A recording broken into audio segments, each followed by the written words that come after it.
morning, good morning, good morning.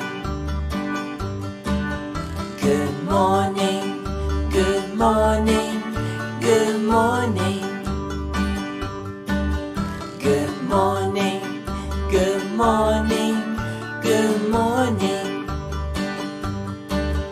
Good morning, good morning, good morning. Clap your hands, clap, clap, clap. Stomp your feet, stomp, stomp, stomp. Spin around, spin, spin, spin. All right. Good morning, good morning, good morning. Good morning, good morning, good morning. Good morning, good morning, good morning. Good morning, good morning, good morning. Wash your hands, wash, wash, wash. Shake your hands, shake, shake, shake.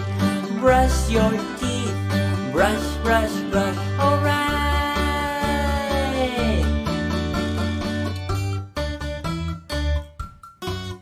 Good morning.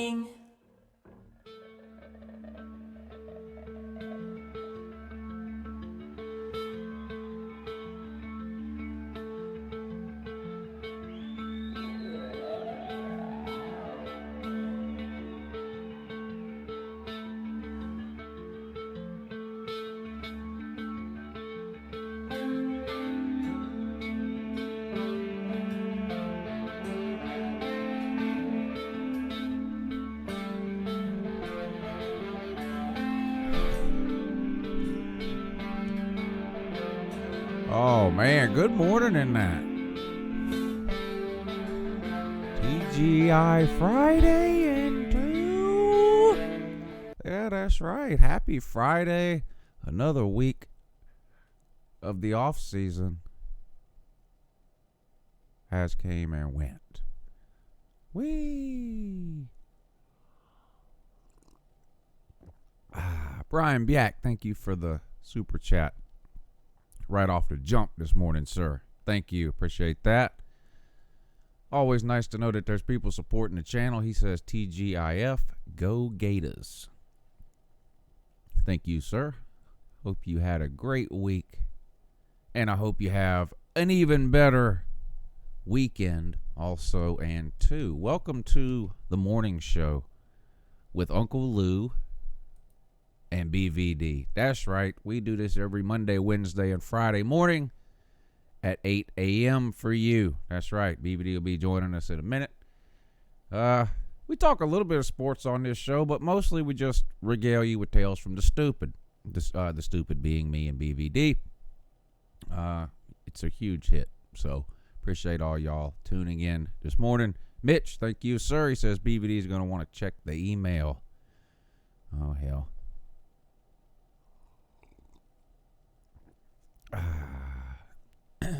What's the next preview video? Let's see if I can give a hint here. Celine Driver, thank you. Good morning to you, sir. Today is my final day of sponsorship. Very sad. Very sad indeed. Very sad indeed. I'm going to miss this. I'm going to miss coming on here 3 days a week in the morning, 2 days a week at night, and saying, hey, shout out to Celine Driver for sponsoring the morning show with Uncle Lou and BVD. You guys check Celine Driver out. He's got a YouTube channel. Just click his name in the comment section. It'll take you over there. But he's your one-stop shop on YouTube for car and watch entertainment and info. I know you've been sitting around pretty much your whole life going, you know, I've got pretty much everything I need. I'm healthy. You know, I'm happy. I sure do wish there was a YouTube channel that talked about nothing but watches and cars. Today is your lucky day. Click on Celine Driver's logo. Go check his channel out. He's the official watch consultant of the morning show. And on top of that, he's just good people. So, and been very supportive of me and the show. Not just this show, but the channel in general for a long, long time. If you weren't tuned in last night, my man sent me this Florida Gators mini helmet. Yeah.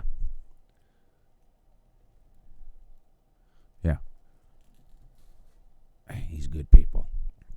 He really is. I just realized that I was not looking at my phone. I wonder if BVD called and I didn't. If y'all seen BVD in the comments this morning, there he is. All right. Yeah, good morning in that BVD. Yeah, good morning. Oh. It's Friday. It is Friday. Yeah, thank God. Man. You all will pardon me. My voice might be a little messed up today. I think I came down with the Tua-Tunga Beloa coronavirus. Oh my God. The coronavirus. The coronavirus is real. Yeah. The coronavirus ain't no joke. I know. That's why I'm glad I don't have it. I got the Tunga Beloa coronavirus. Oh, I got you. So, if the flu vaccine, which we've talked about a bunch of times, but the flu vaccine is just basically the flu. It's just a small amount of it, to help. So, to help your body fight off the flu should you actually get it. If the flu vaccine is the flu, what is the corona vaccine? Well, I mean, clearly it's some corona. And listen, I've been watching the news like I'm sure the rest of you have. This corona vaccine is spread all over the world. Guess where there is no cases, 0 cases of the coronavirus? I know there's no cases of it in the BBD mansion. Mexico. Really? That's just Corona. I don't know if that's ironic or coincidental or funny. Yeah, well, corona is the corona vaccine. So, Jägermeister and Goldschlager will cure a lot of things too. Yeah, now I'm waiting for the Jägermeister virus to get here. I don't drink. Problem with that is, at least for me, the side effects of drinking were severe. Yeah, drinking makes you do stuff you wouldn't normally think about doing now, don't it? Which is why I had to quit doing it. Ken AV Guy, thank you for the super chat this morning, sir. He says this is for BVD's Tooth Fund. Can I personally thank Ken AV Guy? Yeah, go ahead. Ken AV Guy, thank you. $20 for one tooth. That's a start. Yeah. I'll take a tooth. Gotta say, don't we always hear you got to take baby steps and start with one at a time? Maybe even consider going with baby teeth. Would those be cheaper? It seems like there would be a lot more of those available because there's kids always constantly losing them. Yeah, well, speaking of viruses and medical stuff, it seems to work that way with a lot of medicines. The more you buy, the cheaper they are, which has never made any sense to me, but yeah, it's like shopping. There's a lot of things. It's like shopping at Costco. If you buy 200 rolls of toilet paper, that's cheaper per roll than buying 10 rolls. Yeah. Well, yeah, I don't have a joke for that one. I mean, why do you think I bought all that wrapping paper? So you could make a YouTube video. I mean, that wrapping paper was cheaper if I bought 10,000 rolls of it than it was if I just would have bought 1 or 2 rolls, I mean, I got that wrapping paper for 10 cents a roll, buddy. That was just good shopping there, Lou. That was smart. Right place, right time. Sometimes it's better to be lucky than good. Mm-hmm. Hey, the best thing about that is your grandkids will never, ever want for wrapping paper. And the thing is, to the best of my knowledge, wrapping paper doesn't go out of style. So, it's not like in 30 years when I give a bunch of wrapping paper to my grandkids, they're going to go, huh? I'm not using this old-ass wrapping paper. Yeah. I don't even think they'll know. I don't even think they'll notice. So, Did you ever have anybody in your family, it's a true story, my mamaw, my grandmother, used to wrap our Christmas presents in the comics from the newspaper. I don't think I I don't think I ever had anybody do that. Yep. The weirdest thing I had along those lines is I had a great grandmother who, for every holiday, didn't matter, Easter, Valentine's, Halloween, Christmas, Thanksgiving, whatever the case, would give me $2 worth of nickels. But what she would do, the nickels were taped to a long piece of Scotch tape. Oh boy. So $2 worth of nickels is 40 nickels. So she would basically line 40 nickels up in a line and then put a 4-foot long piece of Scotch tape over the top of all those nickels, flip them over, and put another piece of Scotch tape along the other side. So every year on a holiday, she would walk into the room dangling this 4-foot long piece of Scotch tape with a chain of nickels. However many, what is that? 40 nickels, I guess, is $2, isn't it? How many nickels is in $1? 20? Yeah, it sounds about right. Yeah. What time is it? Too early to do math. So. What was the end game of that? Do you suggest or think? The nickels? Yeah, give you something to do, taking all them nickels off. I'm not real sure because I don't think she just hoarded nickels year round, just waiting on holidays. Like, I literally think she would go to the bank and say, okay, I've got however many great grandkids. I need 40 nickels per. Like, I think she would go to the bank and actually request the nickels. So I don't know why. She died when I was pretty young, like 7 or 8, I think. So I never really got old enough to ask her to, had she lived longer and I got to be probably even into my teenage years, I think at some point I probably would have said, like, tell me the story behind the nickels. Because like you said, there's got to be something there. I don't know if maybe that's what her great grandmother did for her, or so you never found something. out then, actually, never what found that was out. all about. Never found out, but it became one of those running family jokes, for years and years and years, even after she passed away. Any holiday where the entire family would get together, but Thanksgiving or Christmas mainly, like that story would come up like every year, like at 20, 25 years after she passed away, like somebody's going to tell that nickel story at every family family gathering, That could have actually been behind her doing that. No, and I'm not even joking either. I mean, maybe in her mind she's thinking, you know what, they're going to talk about this forever. Yeah.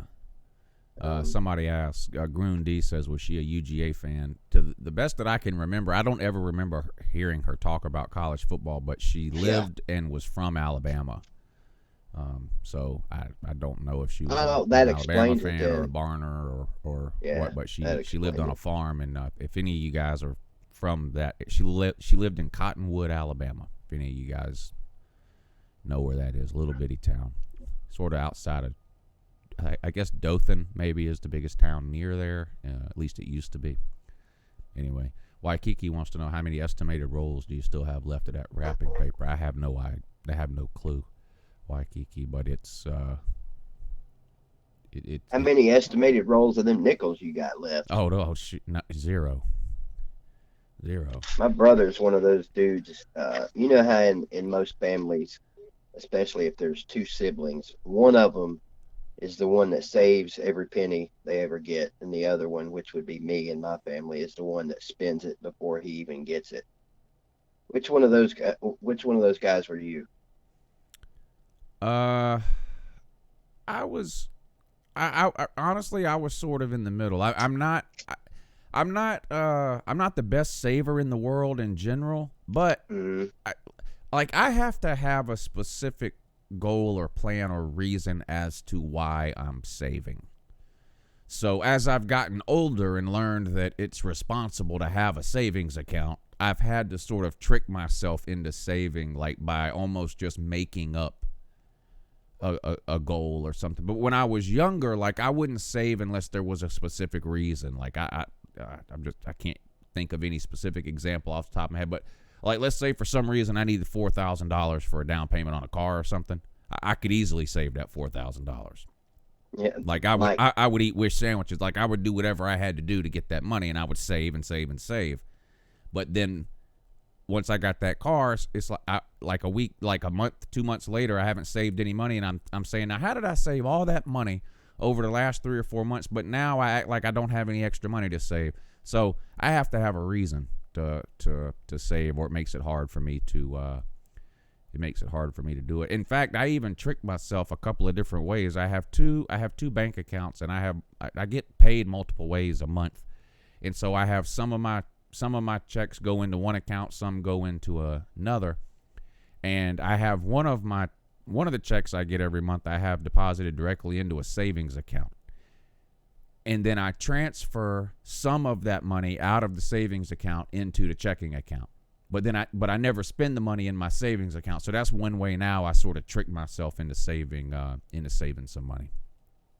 I'm not a very good saver, I guess, if I have to come up with all these tricks and shit just to save money. So it's a means to an end, and at least you're saving money. I'm 53 years old, and I still haven't figured out how to do it. Well, I finally figured out how to do it, but it's to the point now where it's too late. Yeah. So there's your lesson for the day, kids. Learn how to save money early. I'm still trying to teach my daughter that. Granted, she's only 19. She'll be 20 in September, and she still doesn't get it. I disagree with you that it's too late, though. I think if you were, I don't know, what are you, 45? Yeah, plus 8. Plus 8, so you're 53. I feel like right now, if you were 63, you would be going, I wish I would have started saving when I was 53. You see what I mean? Yeah. And like if someone is watching and they're 45, they're probably thinking, yep, it's too late now. I should have started when I was 35. But here you are, 53, saying you wish you would have started when you were 43 or whatever. It's never too late is the point. Yeah, Rob F., thank you for the super chat, sir. He says, Joe Kane Day this past Sunday was a blast. Who here knows about that? Not me. Joe Kane. Not this guy. Joe Kane was the quarterback on the program. I think you're right, but I don't think that's what he was referring to. I don't either. I don't either. Maybe he will explain that to us. Maybe. Yeah, I don't know. I'm lost on that one. The program, by the way, greatest college football movie of all time, in my opinion. Definitely, if it's not the greatest college football movie of all time, it is definitely the one that got it started, in my opinion. And that came out, God, that was that 90s, early 90s. Early 90s. Yeah, so there's probably a lot of people watching that have never seen that. But if you guys are ever looking for a good college football movie to watch, I mean, it is an old one, early 90s. I don't know where you would find it now, but The Program, great movie. Lattimore, the face paint. Mm-hmm. Who do you think that movie was fictitiously depicting? Do you think they had a certain college in mind with that movie? I always kind of did. I always thought they were kind of doing Florida State. It seemed to me like they were trying to. Well, they had those colors. They did have those colors. It was filmed. And they were Florida State was hot then. What stadium was it filmed in?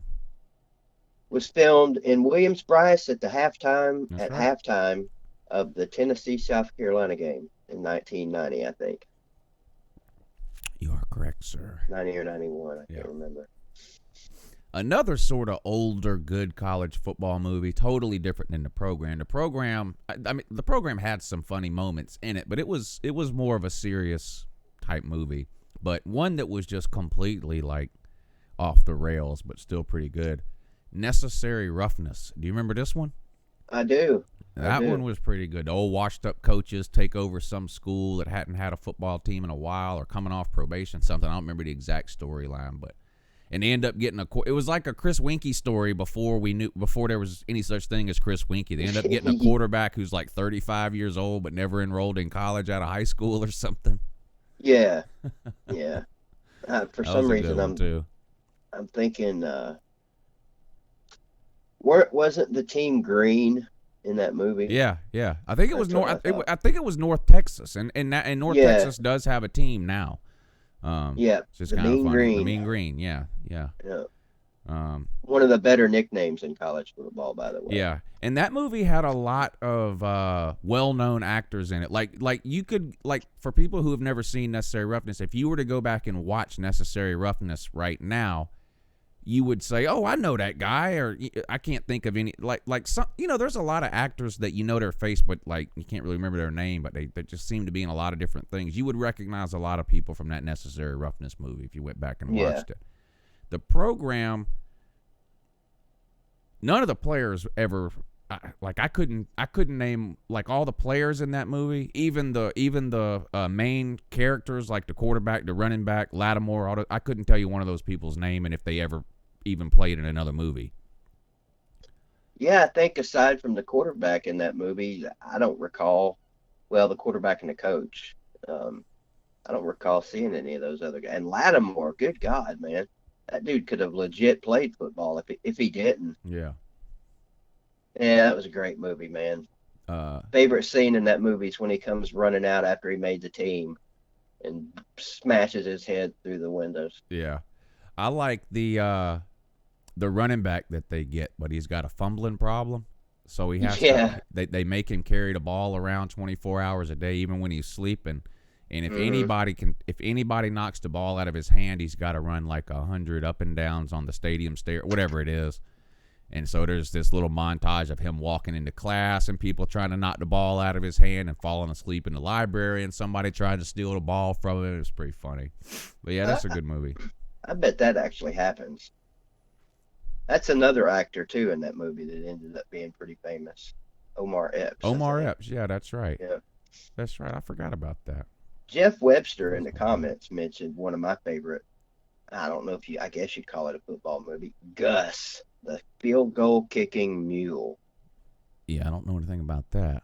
That's an old one. That's a 70s movie. I don't think I know that one. But yeah, that's must-see viewing right there. That's your homework for the weekend. Yeah, Lou. You got to find that movie. Before my time, as that's got all the great 70s comics in it. Don Knotts, Tim Conway,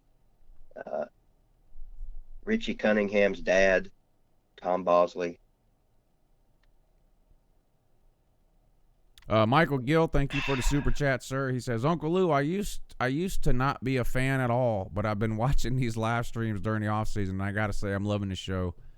HBTFD. How about them effing dogs? Well, thank you, sir. Some of the trash talking I do is not for everybody, so unfortunately, I can't separate that from college football. So I know that a lot of those videos that I do, probably cost me in the long run, but I can't. I just, that's just part of who I am. I can't not do it. So I'm glad you gave the channel enough of a chance, and decided to stick around.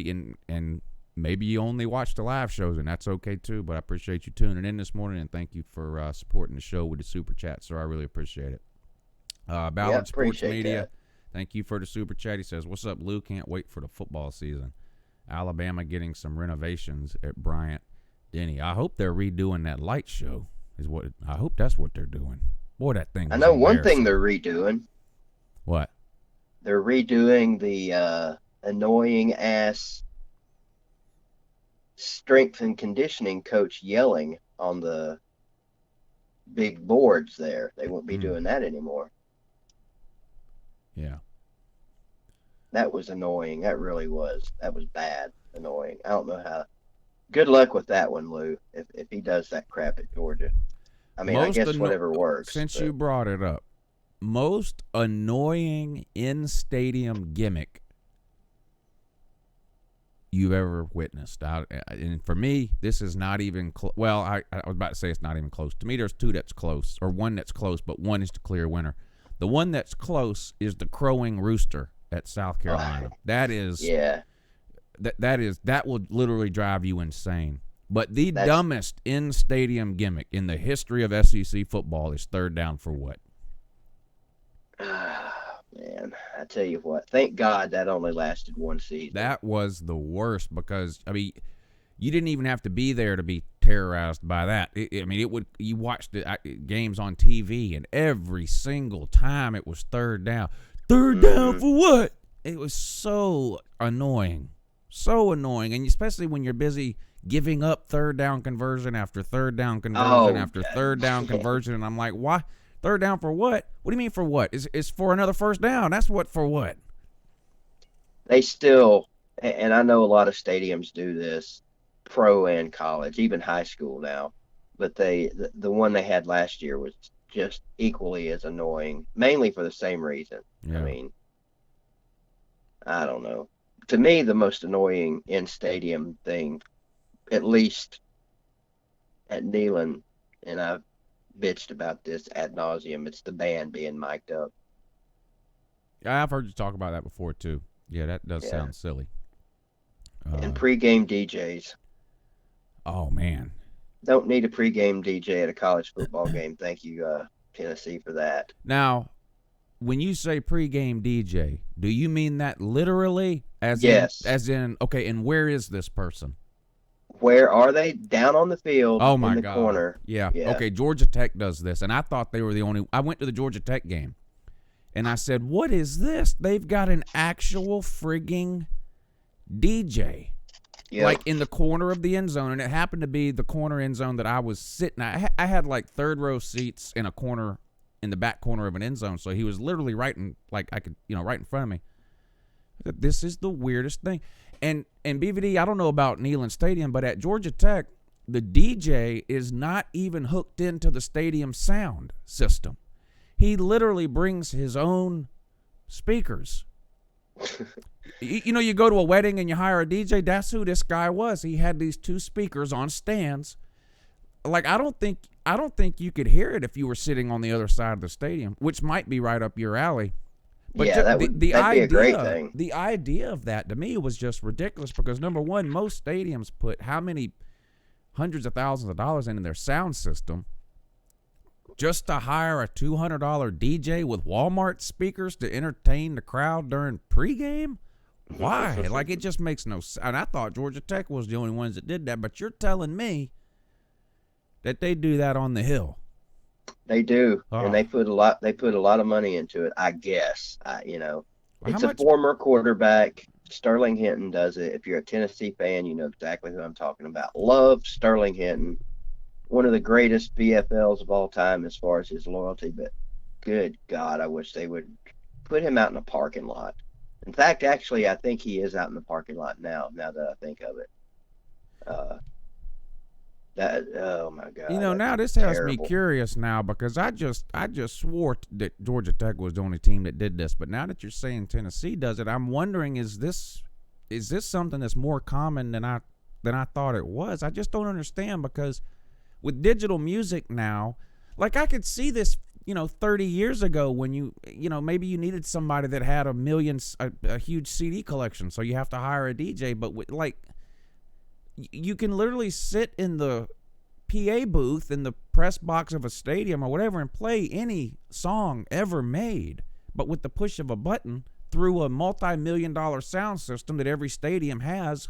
Why do you need to hire the wedding singer to come and do pregame entertainment in the corner of an end zone with two house speakers? It just doesn't make any sense to me. It's a fair question. It is a fair question, and as soon as I find out who I should be asking it to, I'm probably going to have to do another phone call video. Ballard, thank you for the super chat. He says, what's up, Lou? Can't wait for the football season. Alabama getting some I already read that one. Yeah, I hope they're getting whatever the lights in that. I feel like did I miss something? Oh, no, Mitch all day. Thank you for the super chat. He says they were the Texas State University Dillos, not North Texas, Texas State. But they looked like North Texas. That's where I must have been where I got confused because they were the same colors, the green, like BVD was so kind to mention a few minutes ago. Boy, this Big 12 guy's getting on my last nerves, BVD. I'm looking at it. Listen, you're going to have to handle him. So listen to me, Big 12. Don't email me again at crazyunclelou@gmail.com. Email the show, Lou and BVD at gmail.com, okay? And BVD will get with you on that. I can't deal with this guy, BVD. Oh I yeah, can't. yeah. I'll get with him, won't I, Lou? Well, I will. I warn you what you're in for. He keeps emailing me at Crazy Uncle Lou, but he's emailing me from a phone number. Well, I can't reply to that. And anyway, so you email Lou and BVD at gmail.com, Big 12, and BVD will get with you on whatever type of sponsorship it is you think you're wanting to do. I can't handle it. I can't deal with that, because if I have to deal with it, I'm just going to delete the email. I'll get on that post haste. So sometime over the weekend, BVD will give you the attention that you need.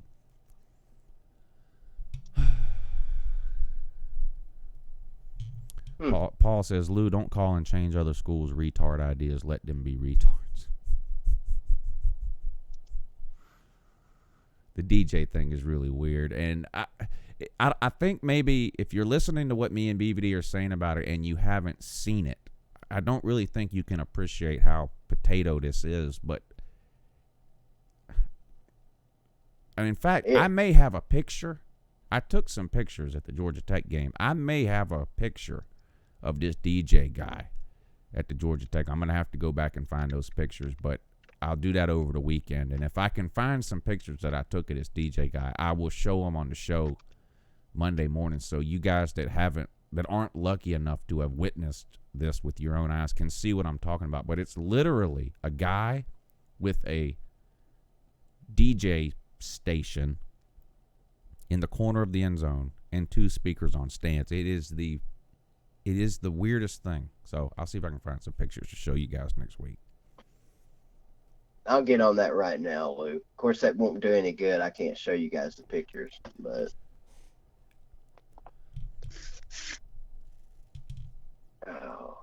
Hey, where were you at last night?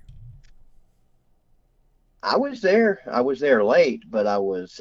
If you're talking about like where was I actually physically at last night, I was in Knoxville at the Tap House for a Legends gathering.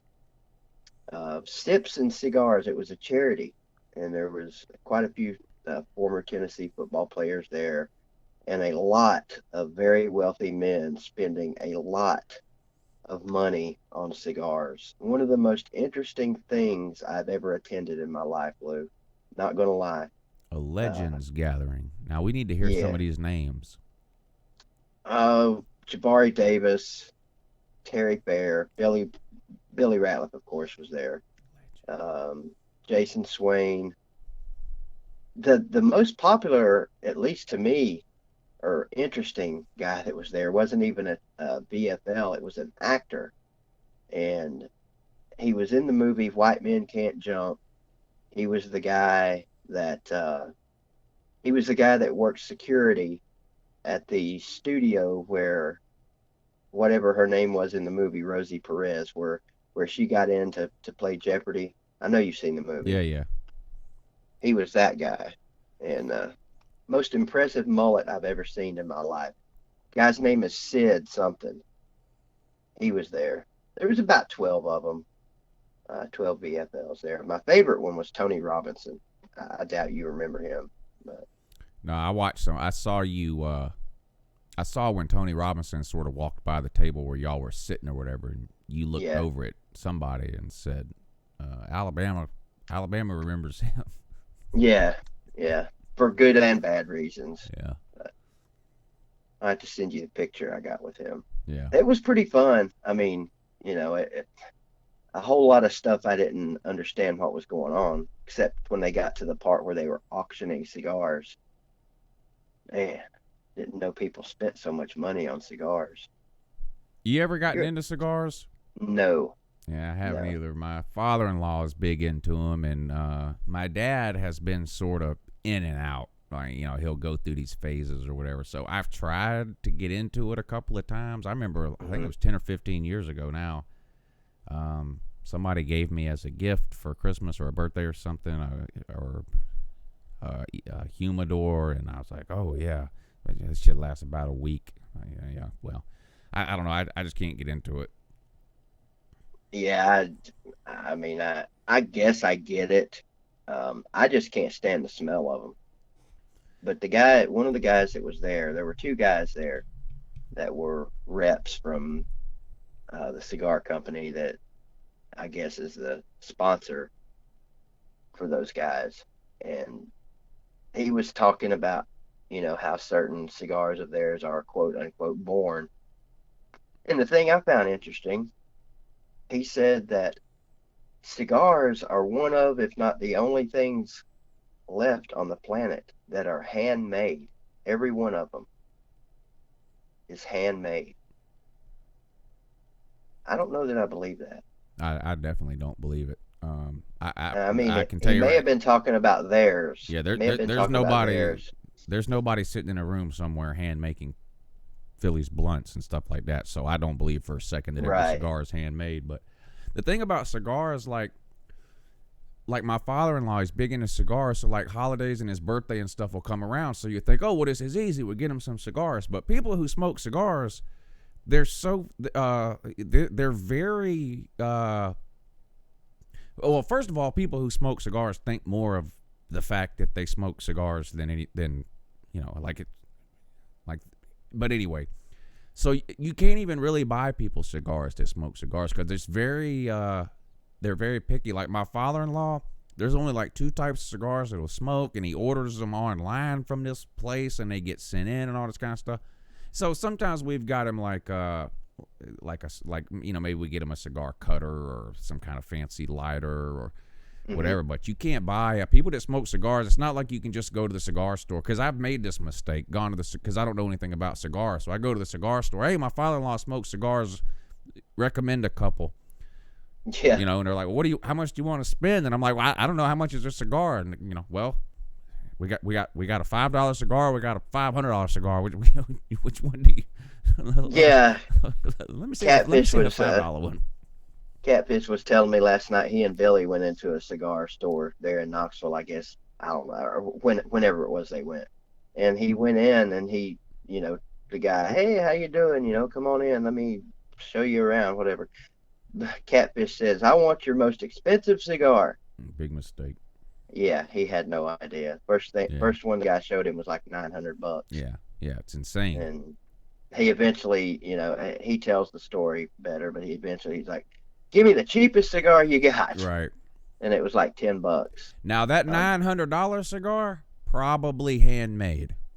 well, the guy, one of the guys there that was speaking about this, he's from Nicaragua.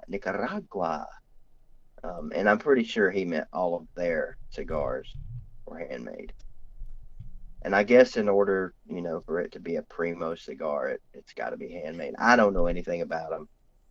All cigars have ever done for me is annoy the shit out of me. Yeah, they don't bother me. Like I've mentioned this before, but my in-laws live right behind us here, and so we have a privacy fence. And when the kids were little, we had a gate put in. The kids can walk back and forth. So we spend a lot of time over there, and we'll go over there a lot of times in the evening. Not really this time of year when it's freezing cold, but like spring and fall, my father-in-law likes to sit on his back porch Hmm. every evening, and smoke his cigar or whatever.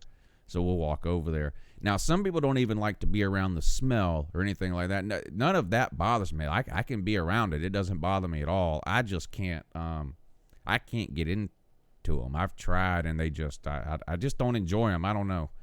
Um, Well, so the only interest I've ever had in a cigar, of course, is the tradition with Tennessee and Alabama.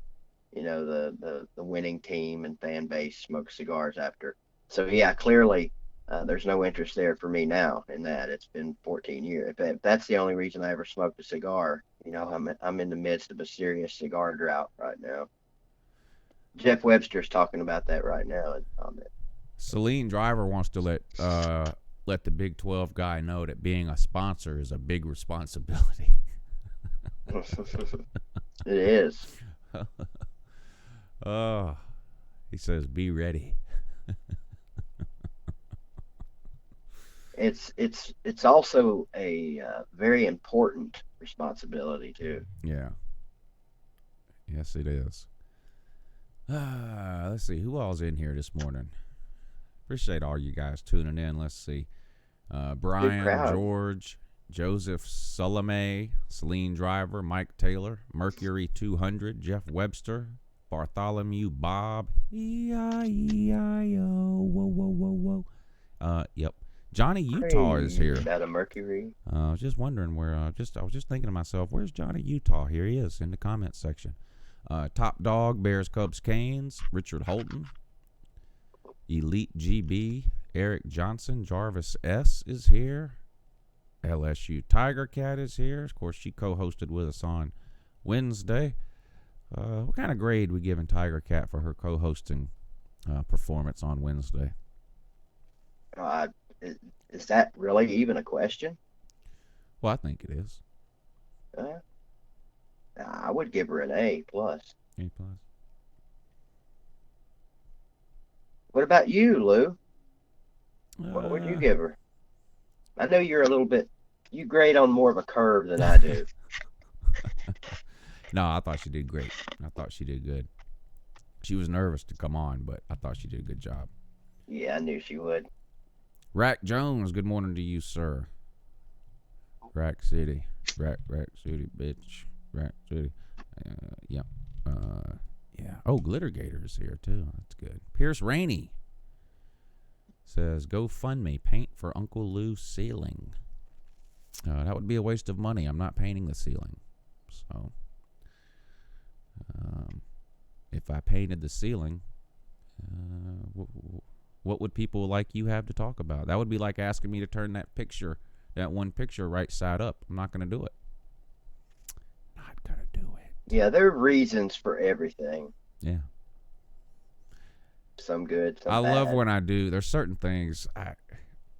There's been several videos where when the video is over, instead of turning the camera off, I will act like I'm throwing it, and I'll have the camera land facing straight up towards the ceiling where the paint has fallen off.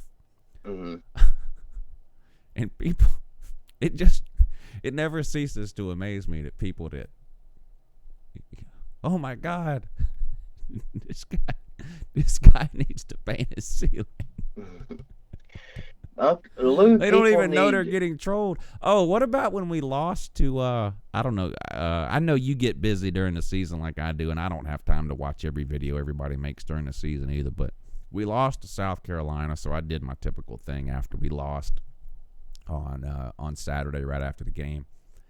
And, of course, you know this to be true, but you get people are only here to see your team lose. That's it. So they're just biding their time while your team wins. Maybe they click on your video, maybe they don't. But if you lose, every person that's ever come across you comes running straight to your channel. So, and I've been doing this a long time, so that's not a surprise to me. But so we lose to South Carolina, and of course the video just starts to skyrocket, and comment after comment after comment after comment. So the next day I was like, how can I need to try to capitalize on this again today. So I made a video called "We Lost to South Carolina, Just Leave Me Alone," and the video is just like 3 or 4 minutes of me telling people to please stop commenting. Mm-hmm. Please stop commenting on my videos. And the first, I mean, it's just comment after comment after comment. Once again, folks not realizing they're getting trolled. Now I want to pull that video up now. I was going to say, let's hear some of these comments. Where is it? Let me see. You want to have some fun. If you want to have some real fun, go to a cow tipping video that's on YouTube. The name of the video is called "Georgia Lost, Now Leave Me Alone." Listen, Georgia lost, okay? Georgia lost. I made the video like I always do. I don't have anything else to say about it, okay? I'm going to read some comments for us. I don't know what you want me to do. Yeah, in a minute. There's I'm playing the video. 1.7 thousand comments on that video. Oh, okay. It's been up for 3 hours. All right, wait, stop. Leave me alone. Georgia lost. I made the video. It's over. We're on to next week now. And I don't even know. I'm not even logging into Twitter, so I don't even know what's going on there. But 1.7 thousand comments on here in 3 hours. You can't hear it, can you, BVD? Not yet. Okay. I'm It hasn't popped up. complaining. I'm complaining that on the video that I made after the South Carolina game, it's only been up for 24 hours and there's already 1.7 thousand comments, and I'm complaining about that and asking people to please stop commenting.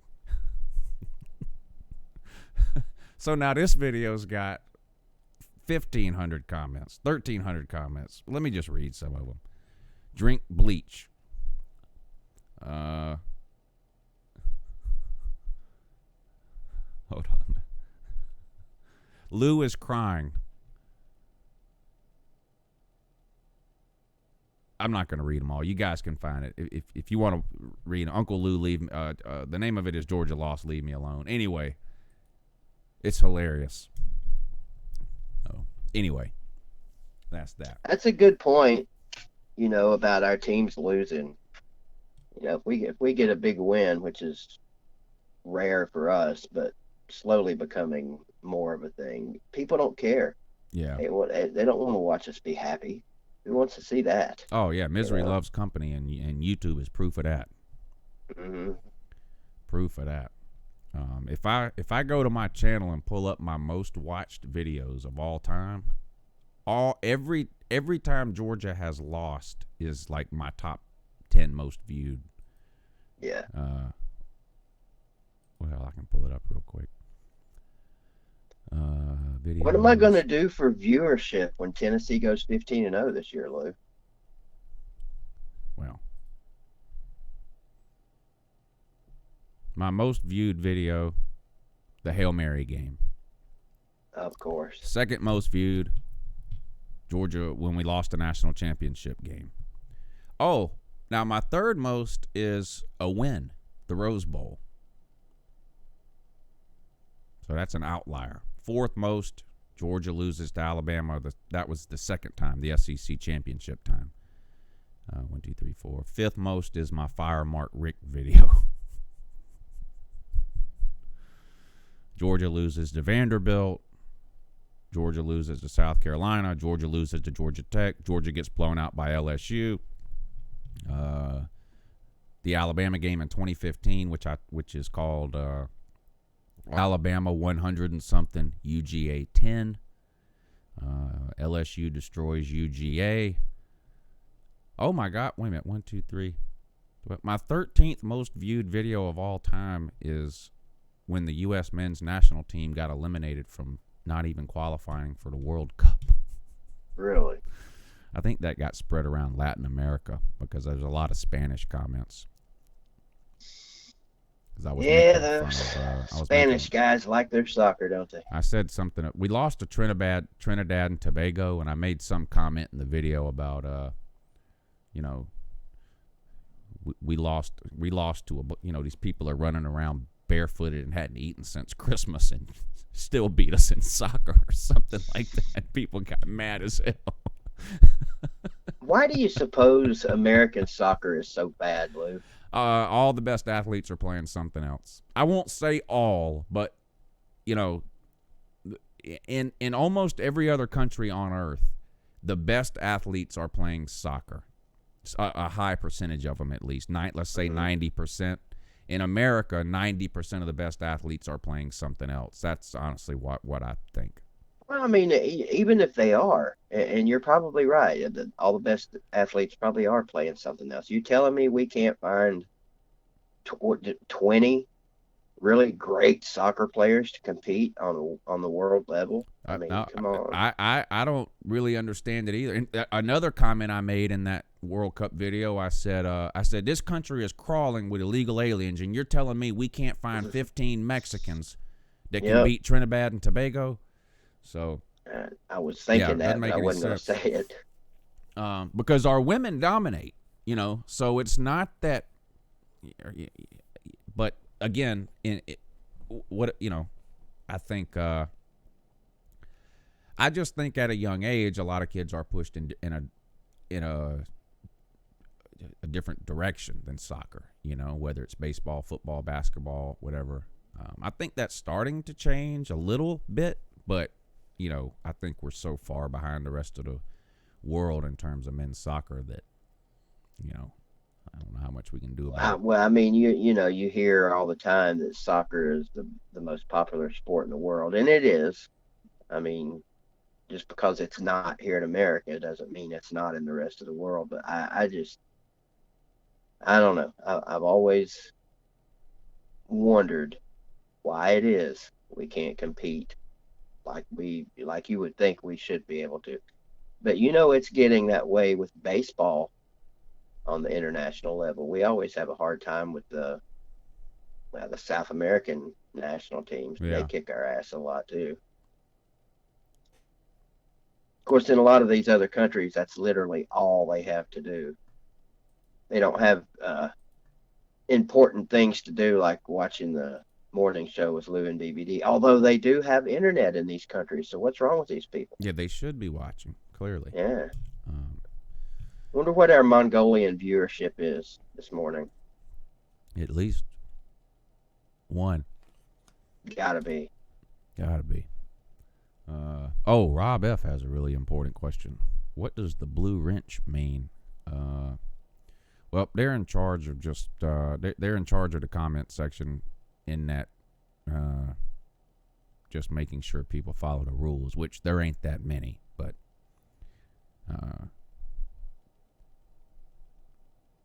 that's what it means. And Jarvis S. says Jack Fromm's 40 time was 4 point ever. 4 point ever. That's a good one. Oh, man. Jack Fromm. What was his actual 40 time? I think it was like a 5.01, something like that. So close. Yeah. It was pretty bad.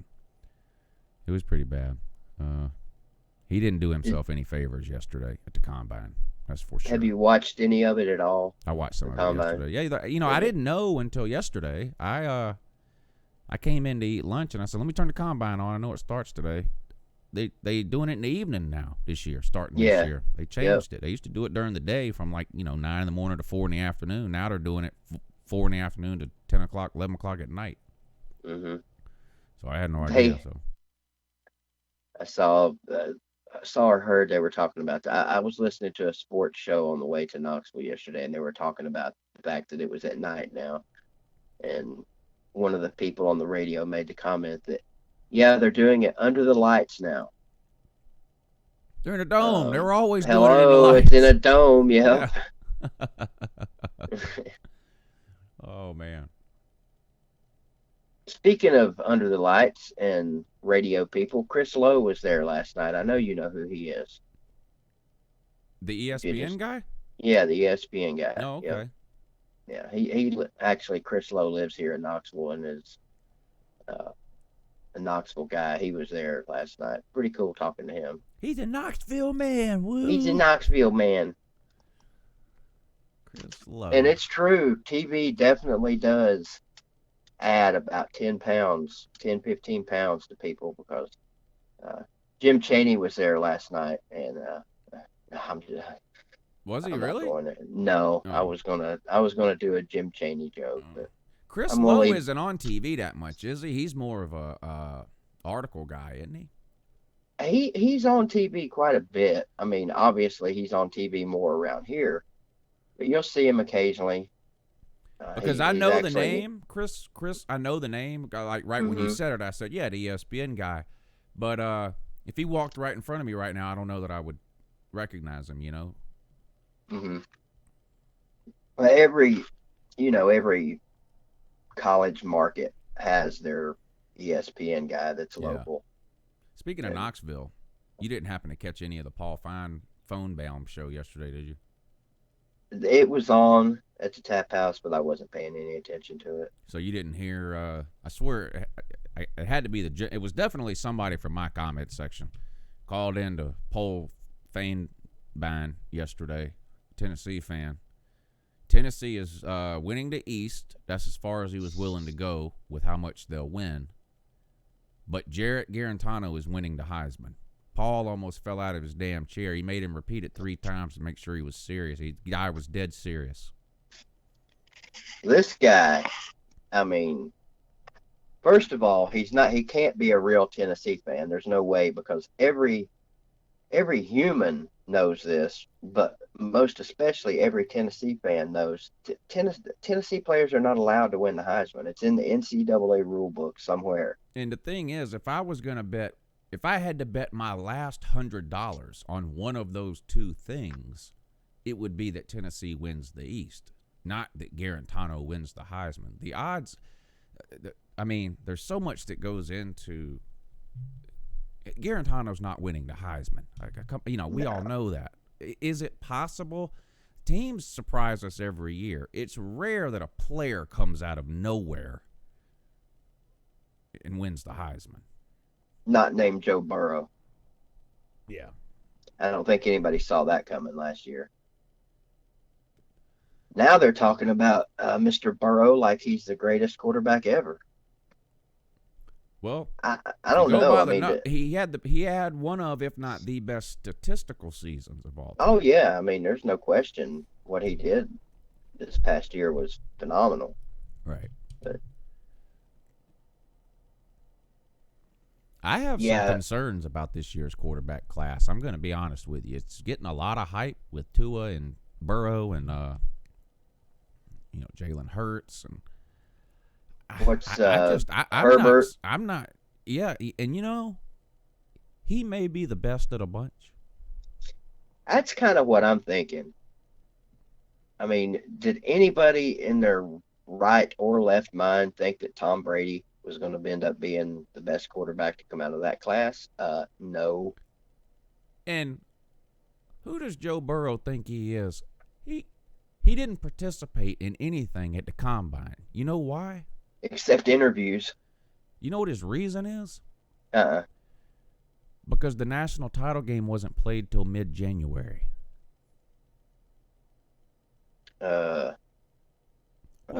What an idiot, this guy. I mean, careful, Lou. Well, careful. If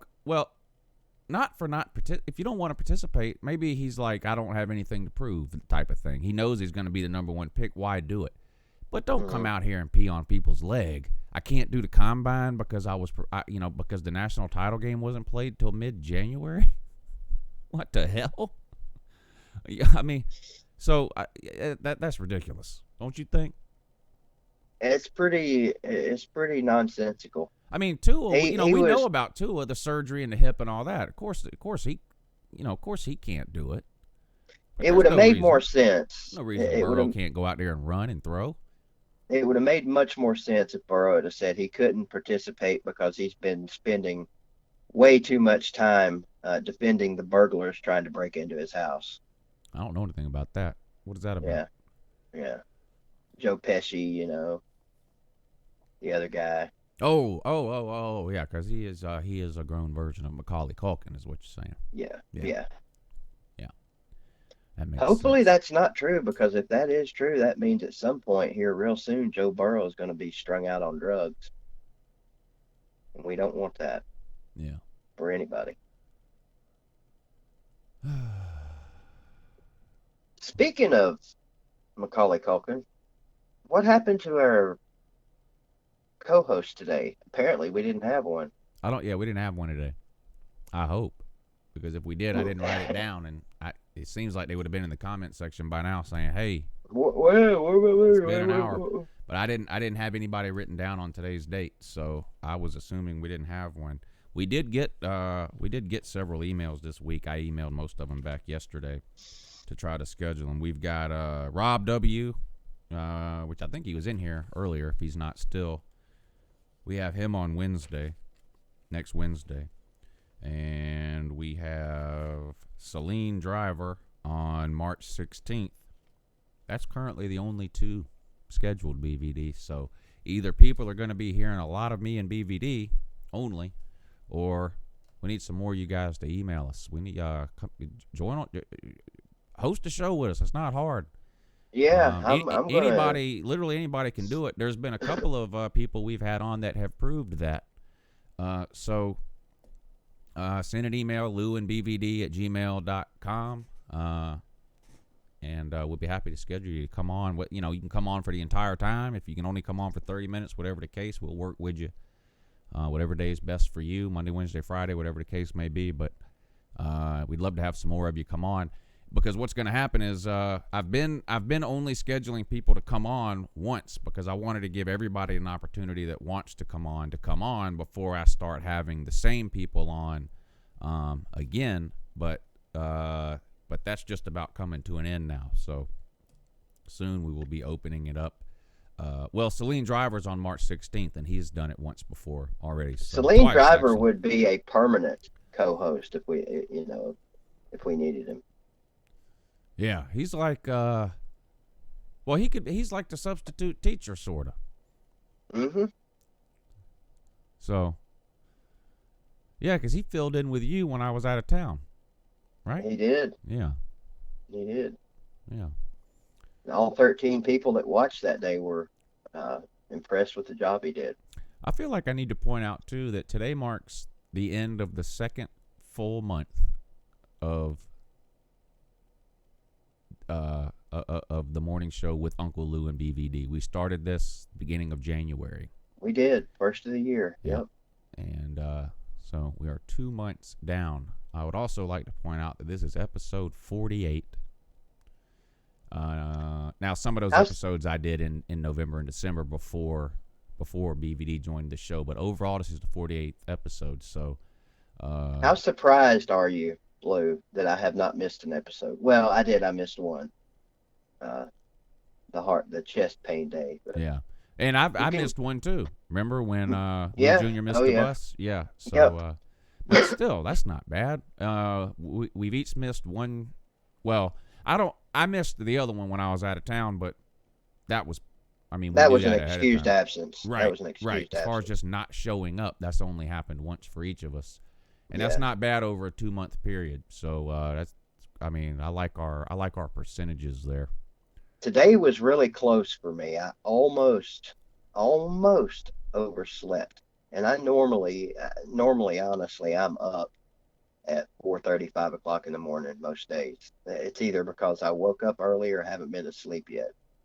But today, I fell asleep sometime not too long after your show ended last night, and I think for the most part slept pretty much all the way through the night, which is super rare for me. I don't sleep well. Yeah, I see some people in the comment section talking about hand size, how much it matters or something.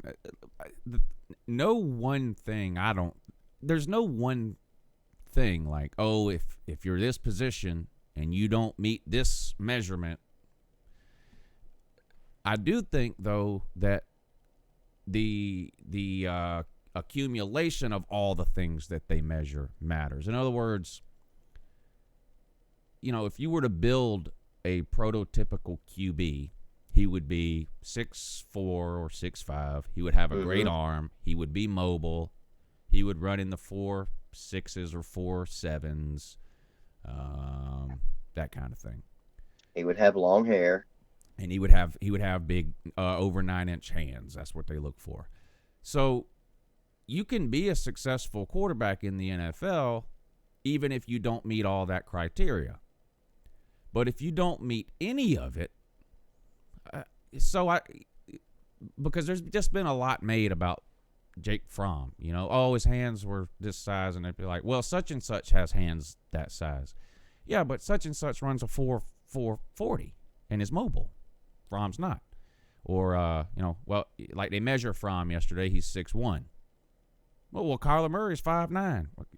Kyler Murray also ran for 1,000 yards a year in college. I mean, is Kyler Murray the shortest NFL quarterback right now, would you think? I think he's the shortest NFL quarterback ever. Really? I think he's 5'8", I think. Interesting. Yeah. So the thing with Fromm's hand size, it's not, his hand size is not what is going to prevent him from being a Hall of Fame quarterback. It's his hand size, plus the fact that he runs a plus 5 second 40, plus the fact that he's 6'1", plus the fact that he doesn't have an NFL arm.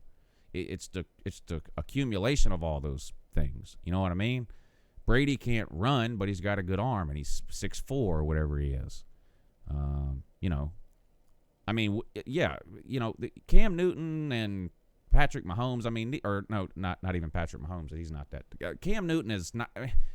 Cam Newton is 6'5", blazing fast, mobile, big arm. I mean, he's got everything. And does that mean he's the best quarterback in the NFL? No, but he's been starting for 10 years for a reason. So Matthew Is he Stafford, done?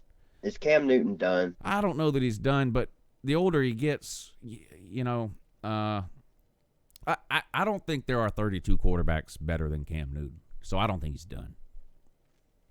Yeah, I tend to agree with you. And There's definitely not 32 quarterbacks that dress more weird in press conferences than Cam Newton. Yeah, that is really something. To see him walking around is really a sight to see. Wasn't he wearing a scarf? Oh, he wears all kinds of weird slippers, and he just wears weird stuff. Very strange, that guy. I can't believe it, BVD. I know that the rumor was out there for a while or whatever, and maybe it's just picking up now because it's the combine time. I don't know, but it's really starting to look like Tom Brady is going to play for somebody next year not named New England. And that just seems like I know people have been talking about that for a few months as a possibility. I said there's no way.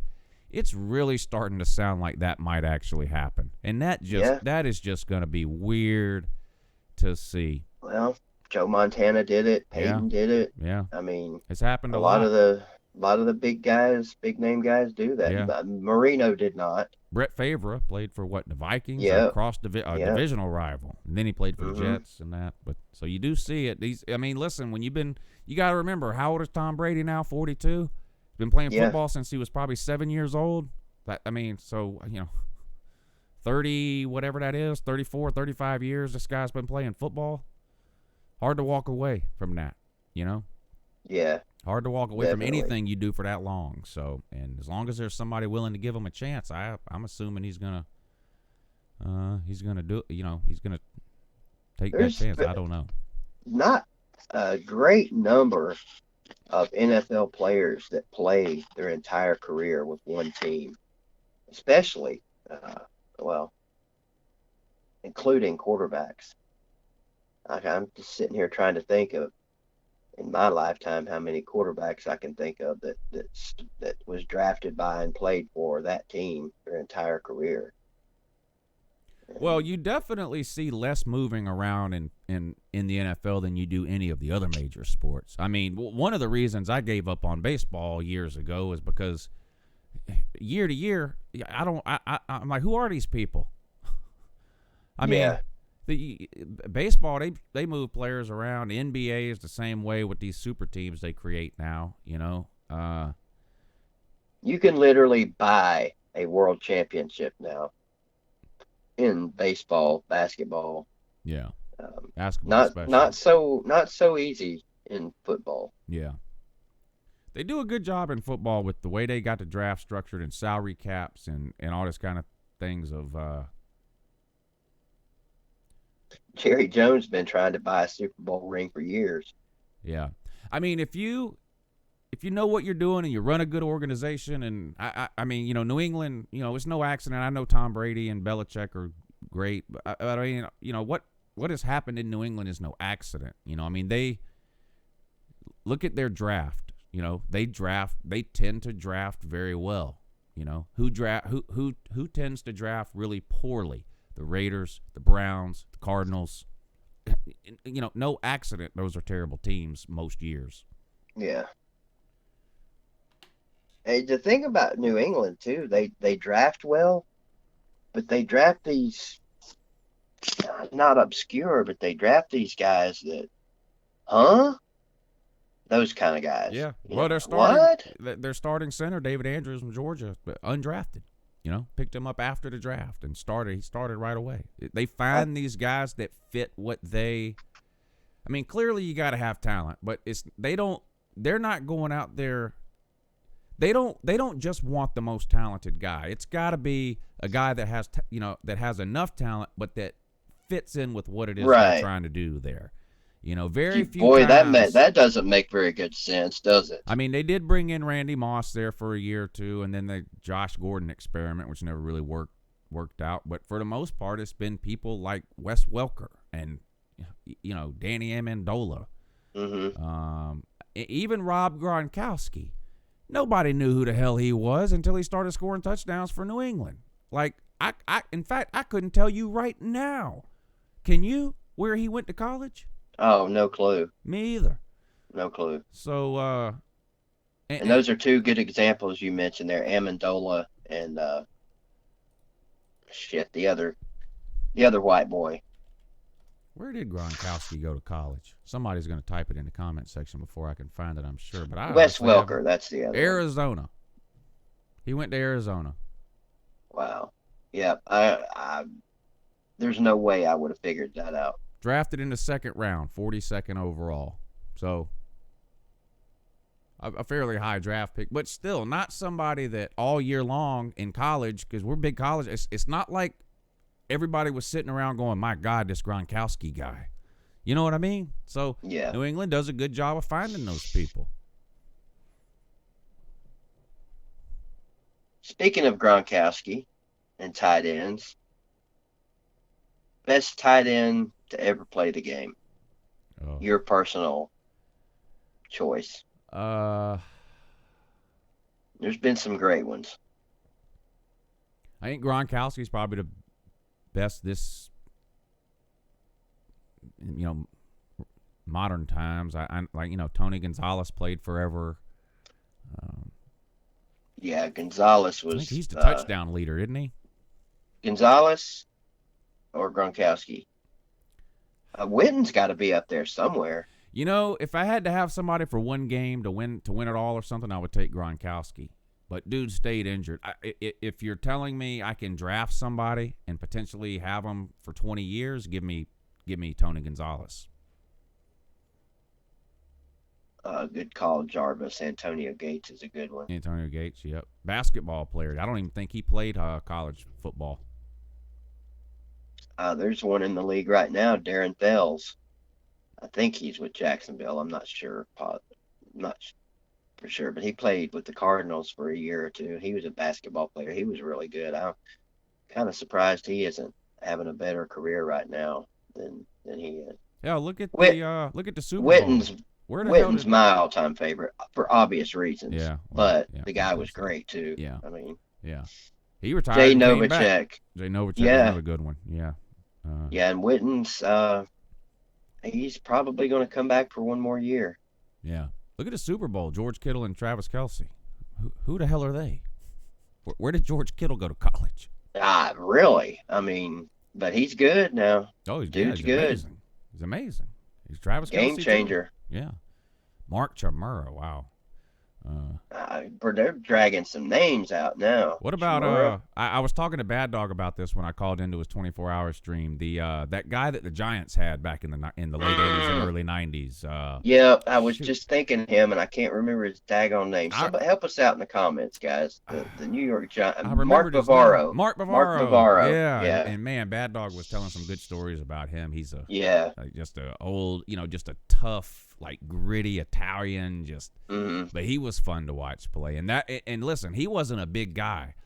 And back then, for those of you that didn't watch the NFL in the 80s and 90s, you had to have a set on you to catch a pass over the middle. I mean, careers were ended on a regular basis with these receivers and tight ends trying to catch balls over the middle back in the day. I mean, people like Ronnie Lott, I mean, you can't hit these people like that anymore, but this Mark Bavaro was one of the toughest guys I've ever seen. Yeah, those Giants back in them days, man, they had some great ones. What about Shannon Sharp? Yeah, another good one. Ozzie Newsome, I'm looking him up actually now. I'm cheating. Dave Casper. Jackie Smith, the only Arizona Cardinal, to my knowledge, that's in the Hall of Fame. That can't be right. Ultimate Troll is in the comment section. It seems like it's a little bit early for recess. I don't know how he's able to tune in. You'd think he'd be in remedial math right now. I don't know what's going on. There's some really great tight ends I'm seeing now that we haven't named. Dallas Clark, Vernon Davis. Didn't Vernon Davis go to the U? Keith Jackson. Who knew that Keith Jackson was not only going to be one of the best sports broadcasters of all times, but tight ends too? Whoa, Nelly, is that him? Yeah, that's him. Yeah. Waikiki says Mitch Trubisky's about to have a breakout year. I saw that. You know what my problem? This is Mitch Trubisky played 1 year in college. Dude's probably still learning. It's dangerous to me. Draft somebody that high, a quarterback with only 1 year of experience, and I think it showed. He hasn't been great for Chicago, I don't think. Skid Row, thank you for the super chat. He says, "Who has the combine played? Who has the combine played?" Yeah, Wesley Walls. Sorry, I'm on this whole tight end thing now. Okay, I'm done. Ultimate Troll says he's in college.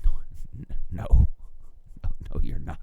Yeah, he is. He's getting his master's currently and getting his ass kicked by Uncle Lou. Cosmetology school isn't quote unquote college. Hey, don't make fun of cosmetology school, Lou. Not making fun of it, but it's a reason it's called cosmetology school. That's true. You don't hear people say, "I'm going to the University of, Mary Kay or Maybelline University." Dude's taking an AP spelling class and calling that college. Well, technically, Lou, I went to college. I spent an entire quarter of a semester at Wake Tech. So technically, I'm a college guy. I'm a college student. He says, "I attend university at North Georgia and a high school." Wee. Where'd you go to college, Lou? I went to Augusta State.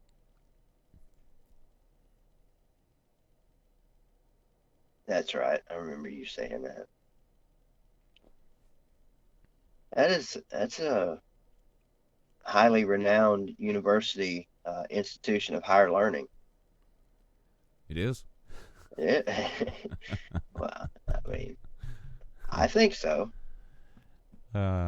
It's a lot more prestigious now than it was when I went there, because now they have merged with there used to be there's a medical school here, a pretty good one, Medical College of Georgia, and that was a separate university for years and years and years and years and years, including when I was at Augusta State.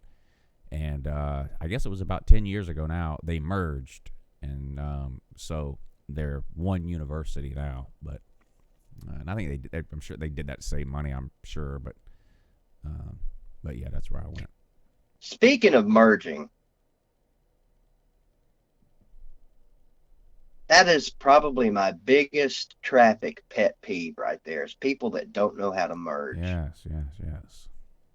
I think we actually, seriously, I think we actually talked about this a few weeks back briefly.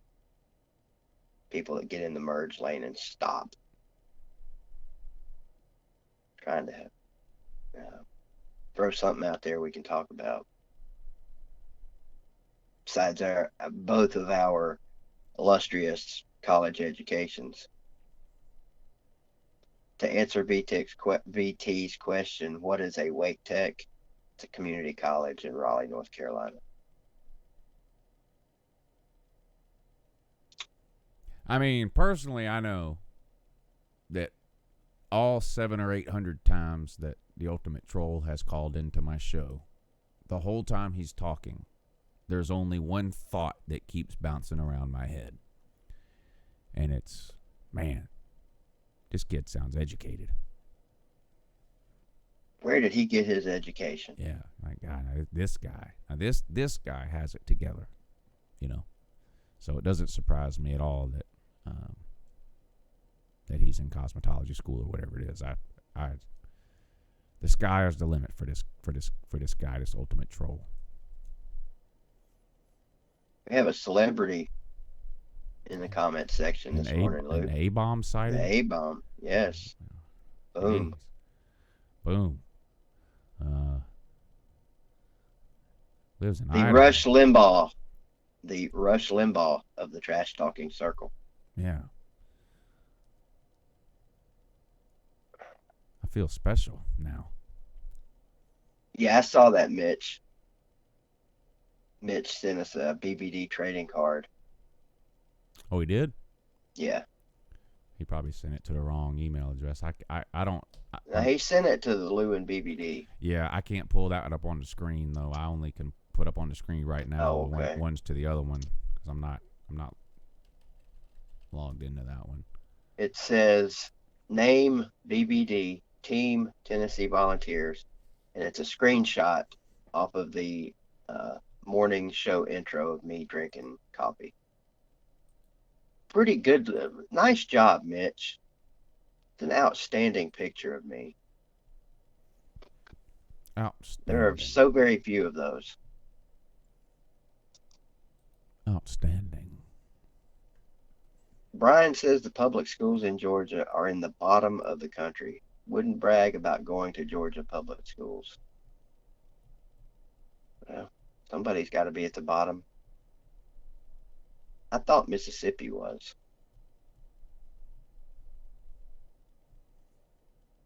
Yeah, if he thinks Georgia's definitely not last.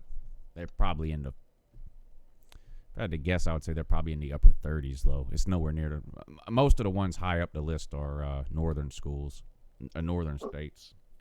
Celine Driver, only thing Forsyth County is known for is the overpopulation of toothless fat asses at Walmart. Sir, I have never been to Forsyth County in my life, thank you. Actually, that's not true. There's a Forsyth County in North Carolina.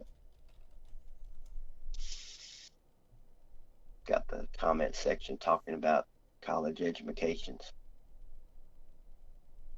What are you looking up, Lou?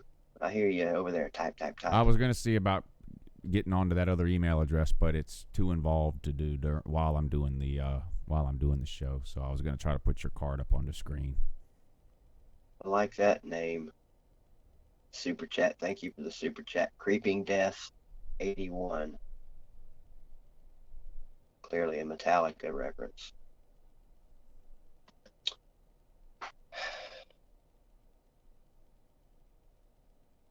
That's probably most places' eyes on Texas.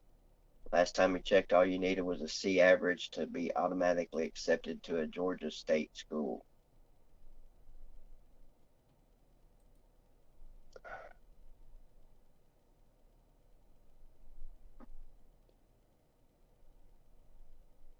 Which Forsyth County are you guys talking about in the comments, by the way? The one in Georgia. In Georgia? Yeah. What is Forsyth County? What is it? Am I saying it right? They call it Forsyth. Forsyth. In North Carolina. Okay. Like Lebanon is a country, right? In Tennessee, it's Lebanon. Lebanon.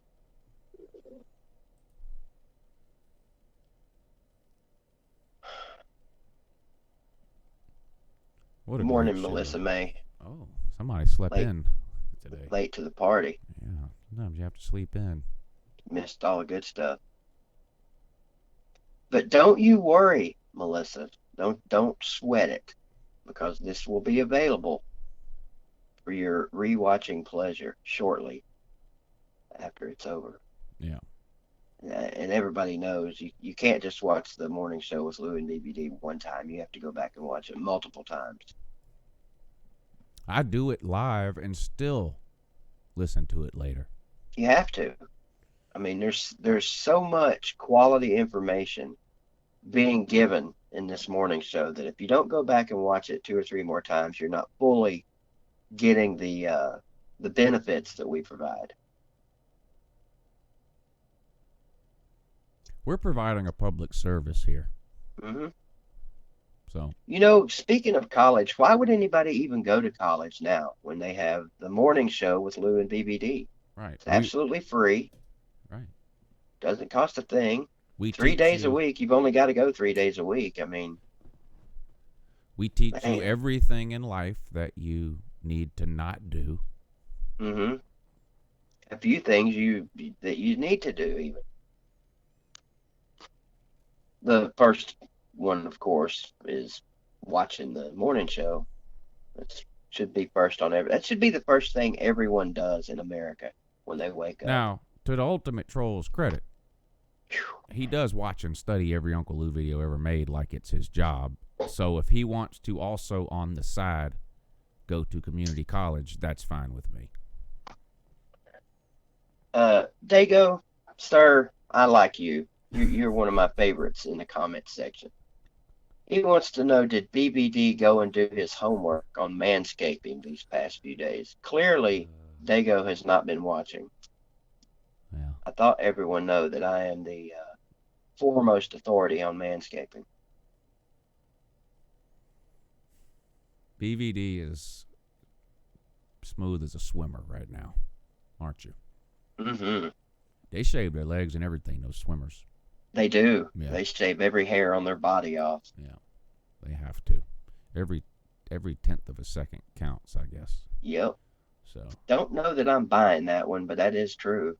I mean, I don't know that a few hairs is going to slow you down enough to keep you out of the Olympics, I wouldn't think. Then again, maybe it does. What would I know? Rob My says, what do you think about the Fury versus Wilder fight? I think Fury beat the hell out of him. That's what I think. And stopping the fight was the right thing to do. Yeah. Do you watch the HBO show Real Sports?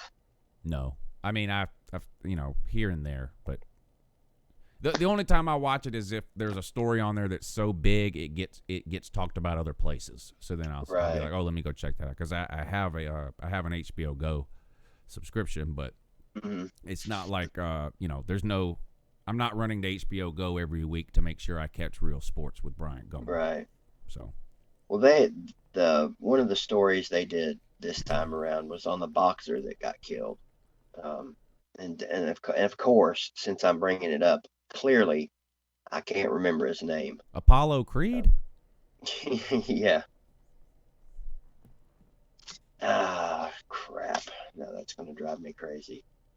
It was a really good story though on this kid. It was more so about his trainer. While you're thinking about that, Waikiki, thank you for the super chat. He says, thanks, Lou. I bucked the other day at McDonald's when they asked me to pull up. I could feel the glare, but I got my food before the two at the rail. Funny story. 3 or 4 days ago, I was at McDonald's, and they asked me to pull up, and I told them no. I am not kidding you. It was not 10 seconds later. They were handing me my food. It was so quick that I had to say something. And I said, now, why did you ask me to pull up? And she said, well, quarter pounders are not cooked until you order them. So I said, I know that. I said, but like that wasn't even 10 seconds. You asked me to pull up. I said, no, literally 10 seconds. Now you're handing me the burger. I was like, see, now this is why I don't pull up. Because if I would have pulled up, I would not have this right now. Someone else would have it. So, like, the next time you see me come through here and I say I'm not pulling up, I want you to remember this. Instead of giving me that eat shit look, I want you to remember this. It was less than 10 seconds. That's why I don't pull up. And, have a good day, and I pulled off. It was not even 10 seconds they were handing me my food. I mean, if I would have pulled up, I wouldn't even have been parked yet. Yeah. They were handing me my food through the window. So that's why I don't do it. It's not to be an asshole. It's not to be funny. I mean, it's turned into a joke now ever since I told the story on that whatever irritates me video or whatever. But that's why I don't do it, because it's going to take you longer to get your food if you pull up, period.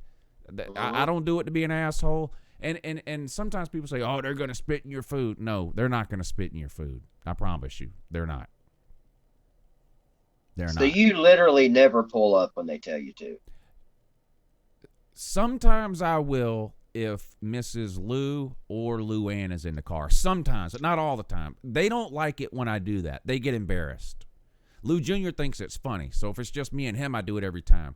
And if I'm actually in a hurry or something, I'll do it even with Mrs. Lou or Luann in the car. But sometimes we have anytime we go out of town, we stop in the morning at McDonald's and go through there and get our breakfast sandwich to eat in the car. That's just something we do. So if they ask me to pull up in that situation, I pull up because I don't want to irritate them and then have to be in the car with them for 3, 4, 5 hours or whatever the case may be. And they don't like it when I do that. But so about half the time when they're in the car, I will pull up. But it's going to take you longer to get your food if you pull up, period, every time. You know, sometimes when we're reading the comments or just looking at the comments, you can tell when a person's telling a fib in the comments. I just ran across one of those in our comments section here. Let me back up. Where's it at here? A-Bomb. My buddy A-Bomb, he's one of my buddies on here. I've been watching him for a long time. A-Bomb says, I avoid fast food. I love you, A-Bomb, but you're lying, sir. That's like me saying I avoid sugar. And you know what the thing is about these people who every time I talk about this, I'm not going to do that. They'll spit in your food. If you're eating McDonald's, the least of your worries is a little bit of some stranger's saliva. I'm just telling you now. That would be one of the best things in that burger. So, do I want to eat someone else's saliva? No, but I'm already eating McDonald's. What really more do I have to lose? Yeah, well, I mean, you're eating who God knows what. Exactly. It's the worst thing you can eat is this fast food, and you're worried about someone spitting in it. I mean, some of these burgers you get from a fast food joint could use a little saliva. Yeah, they're a little dry. Yeah. Yeah. That's always a concern of mine. You know. Creepy Wonder how Beth much says, that actually happens. Where's the live stream from last night? I don't know. That's a good question. That is A-Bomb. That's impressive, sir. That is, joking aside, that is impressive. If you've lost that much weight. Last night's live stream is blocked worldwide. Let me see why. Let me see. What did I do wrong? It had to be a song I played. Let's see which one it is. What's the entertainment company's name from Step Brothers movie? Something Worldwide. You guys in the comments will be all over this one quick. Entertainment Worldwide or something Worldwide. Prestige. There you go. Thank you, Brent. Prestige Worldwide. Boats and Hose. Boats and Hose.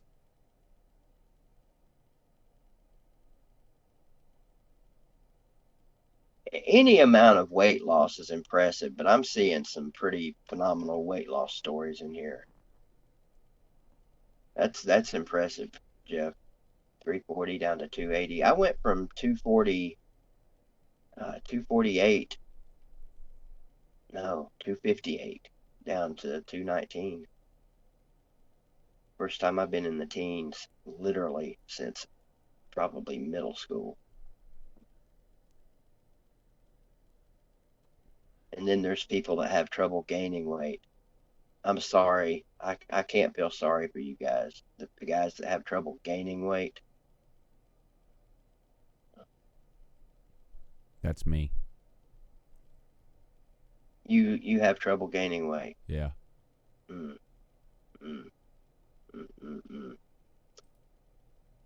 I don't know why it's so hard for people to gain weight. I have to consciously try. Pick up a 45-pound weight. There you go. 30 pounds. Let's see. I'm 30. They said I'd gain weight by now. 30 pounds for a big guy like myself doesn't seem like a whole lot of weight to lose. But carry around a 30-pound bag of anything for 25 years and then let go of it and see how much different you feel. So I can't even imagine these guys that lose like 100+ pounds, the difference that they must be feeling.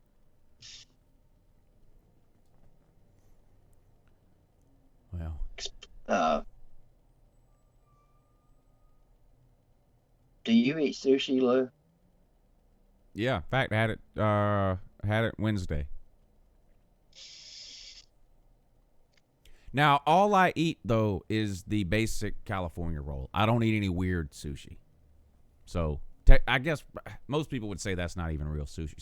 So technically, I don't really eat sushi, but I eat California rolls. That's what we had for dinner on Wednesday. Sushi. California sushi what? rolls. California roll, it's called. It's a basic rice. What's in there? Rice. Hell, I don't even know. I don't even think there's any fish in it, to be honest. No. I've never had the privilege or whatever you want to call it of eating sushi. Yeah, the California roll is the only thing. It's the most basic. If you ever go to a Japanese restaurant or anywhere that has sushi and you tell them you've never had sushi before, what's the most whatever that I can try, they'll tell you California roll. It's basically rice. Is about all it is. There's, I don't think there's any fish in it at all.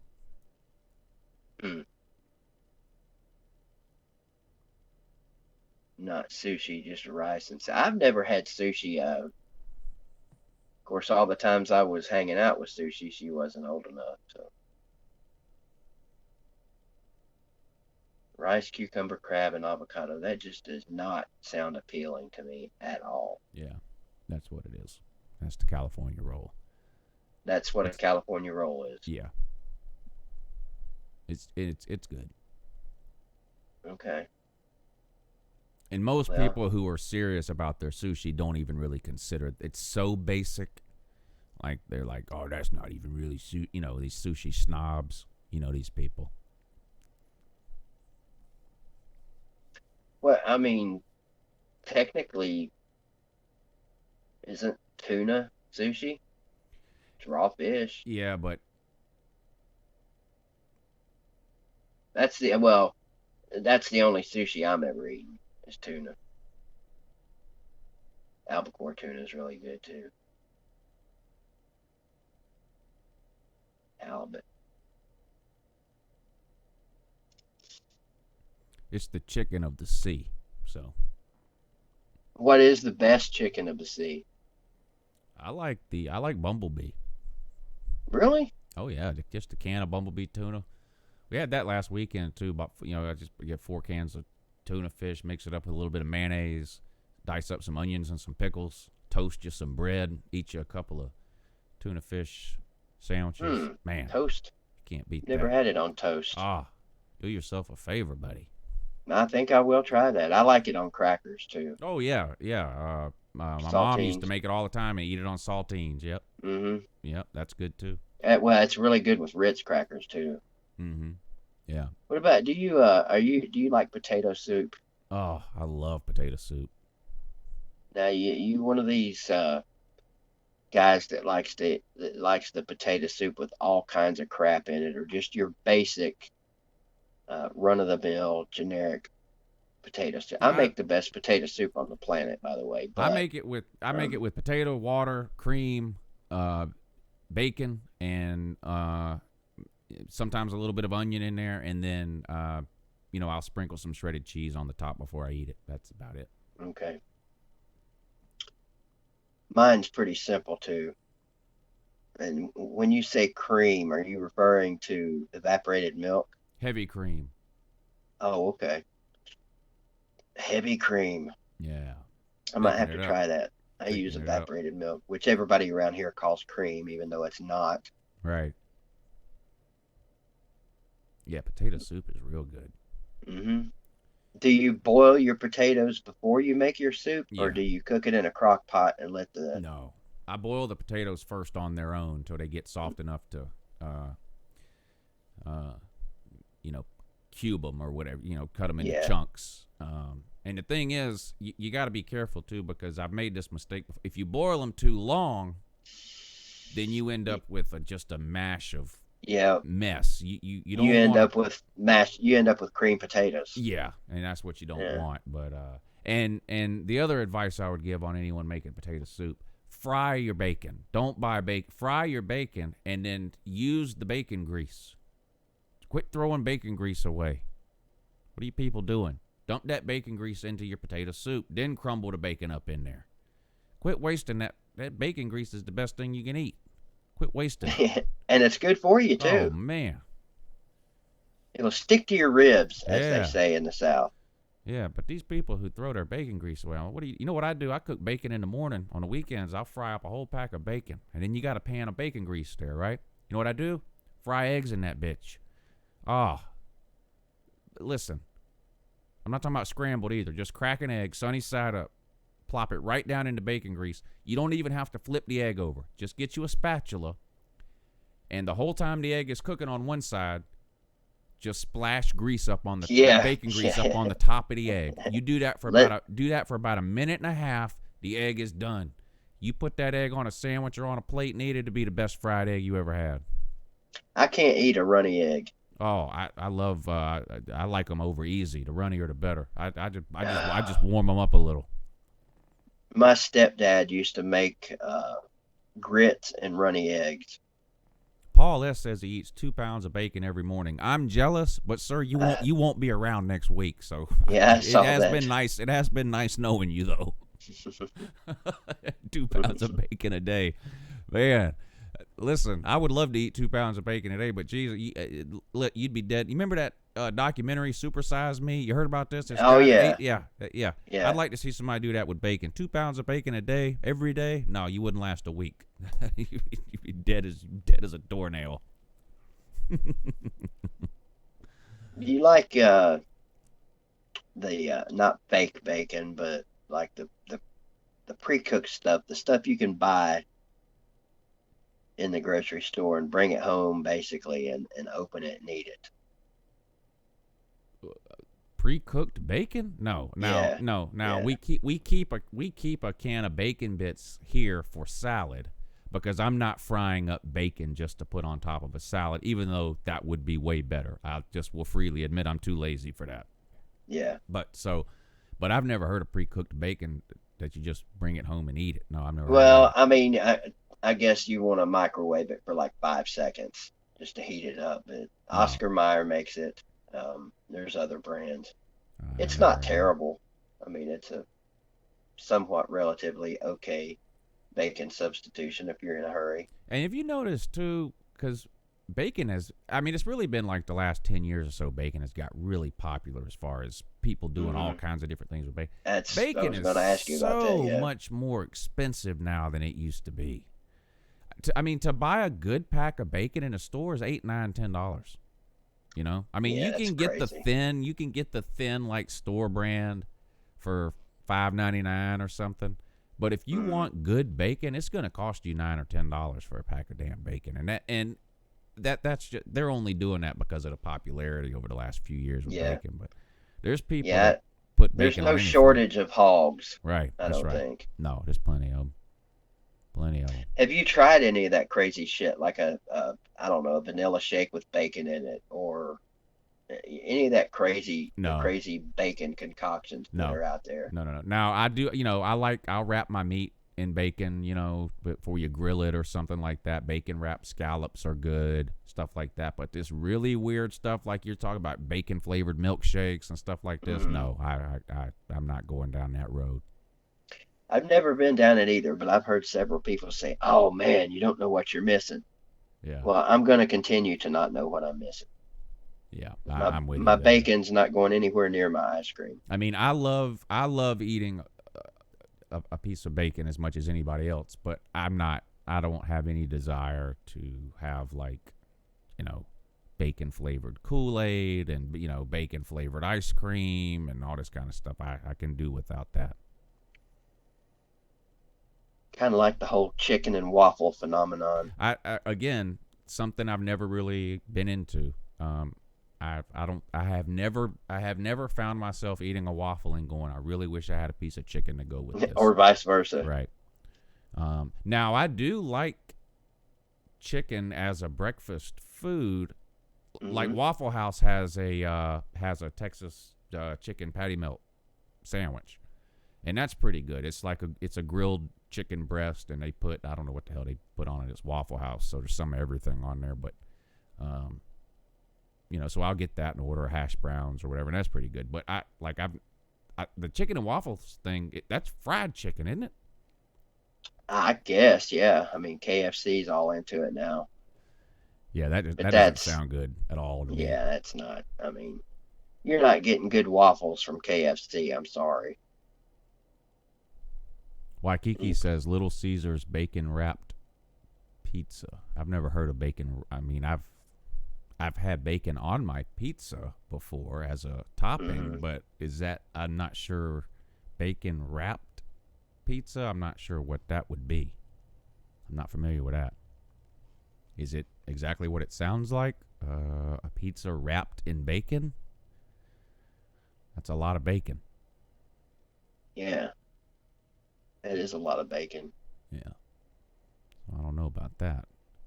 He says it's around the crust. Oh, so the favorite crust pizza chain. I don't really have a favorite, to be honest. I mean, we if we're gonna order pizza, I have the Domino's app and I have the Pizza Hut app on my phone, and I'll go to both of them and see which one has the best deal that day. Like, they have Domino's a family deal. is terrible anymore, to me at least. Yeah, it doesn't really matter to me. I'm not picky, really, I guess, about my pizza. I mean, I like pizza as much as anybody else, I guess, but it doesn't really matter to me. I like Papa John's, but we usually end up doing Pizza Hut or Domino's. Yeah. The Pizza Hut for me has got to be the little personal pan pizzas. I've been on kind of a personal pan pizza kick the last couple of months where I eat those. Yeah. Really, I like the, I don't know whether I guess is it New York style? Like the big floppy? Yeah. And it's hard to get that delivery, but there's a couple of places in town that we go fairly regularly that have good, floppies. There's a place called the Pizza Joint. There's a place called Pizza Central. But they don't. Those aren't delivery places. Those are sit down restaurants or whatever. Wow. Godfather's Pizza. We actually have heard that name in forever. We have a Godfather's Pizza here. It's in a gas station actually, and of course you see that a lot more now. Gas stations with a restaurant attached to it. But yeah, Godfather's. I'm surprised they're still around. You know what? Probably my favorite pizza to eat is if you go to the grocery store. Stouffer's makes a French bread pizza. Yes. Oh my God, it's so good. You cook it. You got to do it in the oven. I think you can microwave them too. Don't do that. You got to do it in the oven, and the whole thing gets so crunchy. Mm-hmm. That would be, if I could only eat one type of pizza for the rest of my life, Stouffer's French bread oven baked pizza. God, that stuff is. In fact, I might go to the store after this is over and get that. That sounds so good right now. You ever made your own French bread pizza?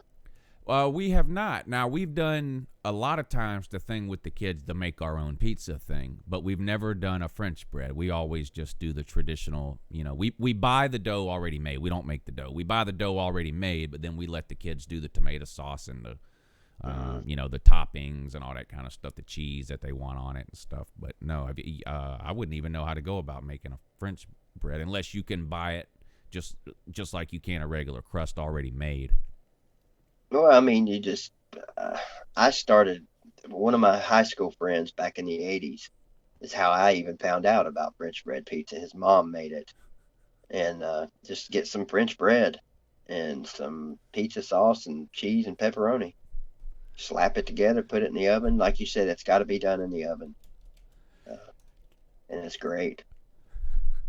Ken has the greatest comment I've ever seen. Where is it? Just a question. Oh, Parentheses, and I have no room to talk, but does anyone on here yeah. work?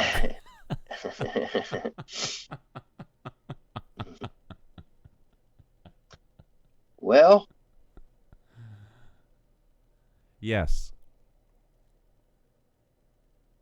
I'm sure some people in here work. I've heard from a lot of people, actually, both in the comment sections during some live shows, emails, different things.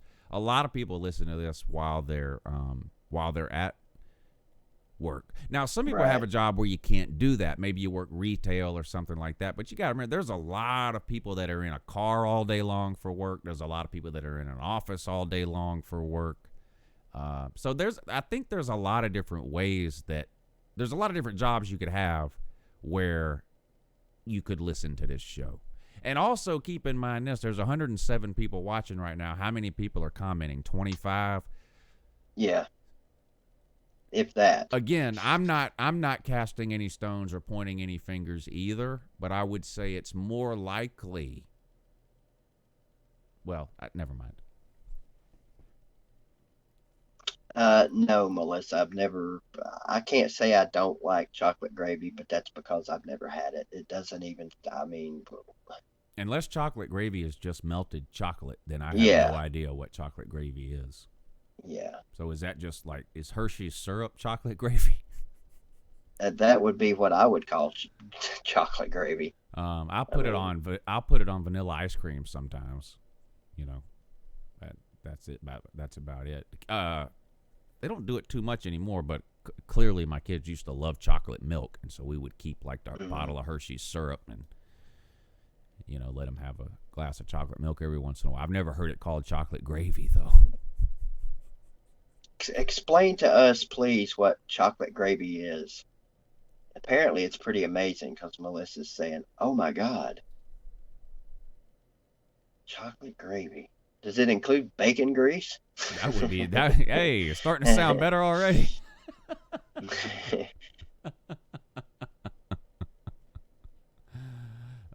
Justin says chocolate gravy is Alonzo's stage name. Oh my gosh. Chocolate, that's a good one. Welcome to the stage, chocolate gravy. Boo. Sexual chocolate. Them boys got talent. Chocolate Grady.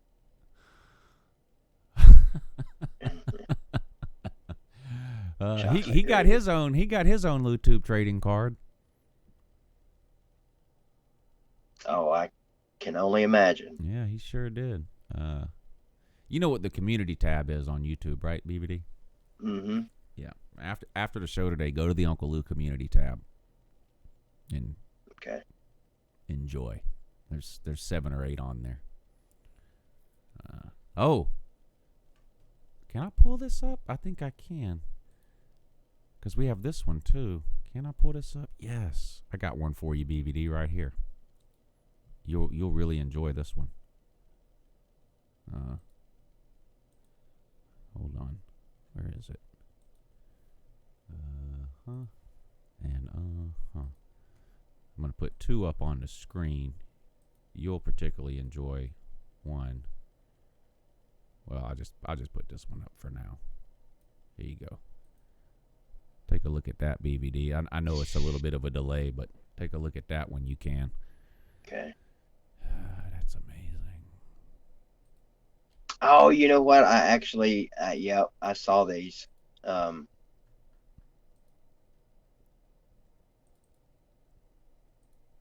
Here's Well, the that second one, and I'm pretty sure I know what the next one coming up is going to be. There you go. And then there's 7 or 8 more on my community tab on the YouTube page. All you guys should check out. But yeah, LouTube trading cards should be a big hit this Christmas season too. So I actually found a website, BVD, that will create these for you if you want them. If you want them, they will even package them up randomly. So, like, in other words, I could make 500 of these if I wanted to. Send them the pictures, email this company all these cards that I've made. They will print them up, package them, everything like an actual pack of baseball cards or something. Really? Yeah. Now that would be amazing. This could really take the world by storm this holiday season. So it could. I mean, you know how big Pokemans are. Yeah. Well, I'm waiting on the first, and maybe you can, since you're the playing card master currently, someone I'm sure will come up with BBD's dentures or BBD's teeth trading card. Probably. No, A-Bomb, that's not going to happen.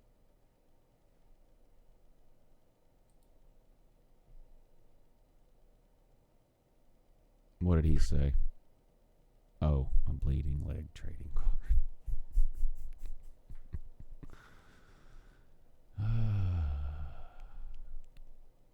Well, this has been a great show. It's 10 o'clock. Better end it. Yep, I think it's about that time. Yeah, we're beginning to get I think they've away. had their fill. Yeah, they've had enough of us for today, which I can't say that I blame them. Yes, I'm cool, calm, and collected per usual. But hey, appreciate all you guys tuning in this morning. We had a great time. Super chats today. Thank all you guys. You guys are the MVPs for real. Supporting the show. Me and BVD really appreciate it a lot. Brian Biak, Mitch All Day, Celine Driver, Ken AV Guy, Waikiki, Rob F, Michael Gill. Thank you so much. Ballard Sports Media, Rob F, Jarvis S, Waikiki, Skid Row, Creeping Death. Thank you all so much for the super chats and everybody in the comment section who hung out with us today. Thank you. Big 12, Jeff Webster, Dago, Brian, A-Bomb, Justin Acock, Gage Winland, Ballard Sports Media, Ruben Terry, Spencer Edwards, Melissa May, Celine Driver, Justin Acock, Bartholomew, Tyler P. Everyone watching, but for whatever reason, is afraid to comment.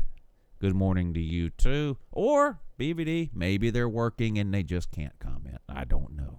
You know what I mean? It's possible. It's possible. So. Yeah, some of these people probably do work while they're listening. Yeah.